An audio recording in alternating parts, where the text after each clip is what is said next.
Team India మూడోసారి T20 world కప్ను సొంతం చేసుకుంది.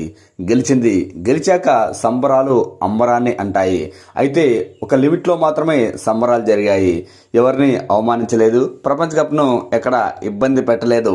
ఎందుకంటే మనం ప్రపంచ కప్ గెలిచామంటే దానికోసమే ఈ ప్రయత్నం అంతా. అలాంటి వరల్డ్ కప్ను ఎంత హుందాగా చూసుకుంది అంటే టీమిండియా వరల్డ్ కప్ గెలిచిన వెంటనే అహ్మదాబాద్లోని ఓ ఆంజనేయ స్వామి దేవాలయానికి ఆ వరల్డ్ కప్ను తీసుకెళ్లి ప్రత్యేక పూజలు చేయించింది. అంతగా గౌరవించింది టీమిండియా వరల్డ్ కప్ గెలిచాక. At the same time Australia ఒకప్పుడు ఎలా చేసిందో దాన్ని గుర్తు చేశాడు ఆస్ట్రేలియా మాజీ ఓపెనర్ మాథ్యూ హెడెన్. చూడండి, టీమిండియా మూడోసారి వరల్డ్ కప్ కొట్టినా ఎక్కడ గర్వానికి వెళ్ళలేదు, అహంకారం చూపించలేదు.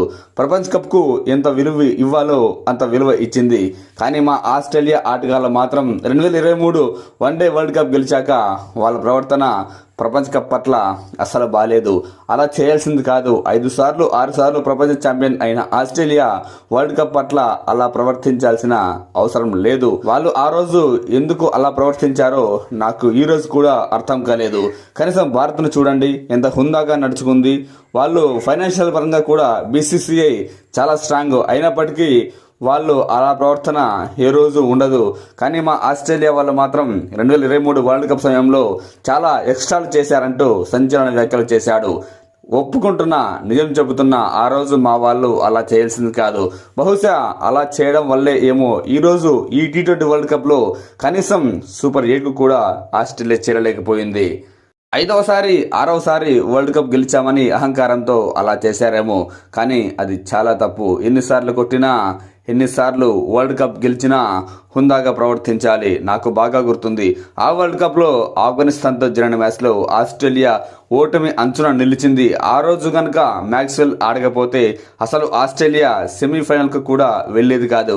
అలా కష్టపడి సెమీఫైనల్కు వచ్చింది. సెమీఫైనల్లో సౌత్ ఆఫ్రికాను ఓడించి ఫైనల్లో భారత్ను ఓడించింది. సంతోషం, మేము మరోసారి వరల్డ్ ఛాంపియన్ అయ్యాం. కానీ ఆ ఆనందాన్ని అలా హ్యాపీ మూమెంట్లో పంచుకోవాల్సింది. మిచెల్ మార్ష్ ఇలా మాత్రం చేయాల్సింది కాదని వ్యాఖ్యానించాడు మాథ్యూ హెడెన్. సెలబ్రేషన్స్ ఒక్కోసారి హద్దులు దాటుతూ ఉంటాయి, దాన్ని నేను కూడా యాక్సెప్ట్ చేస్తా. కానీ మరి అలా కాదు. అది మాత్రం ఆస్ట్రేలియా ఆ రోజు చాలా పెద్ద తప్పు చేసింది.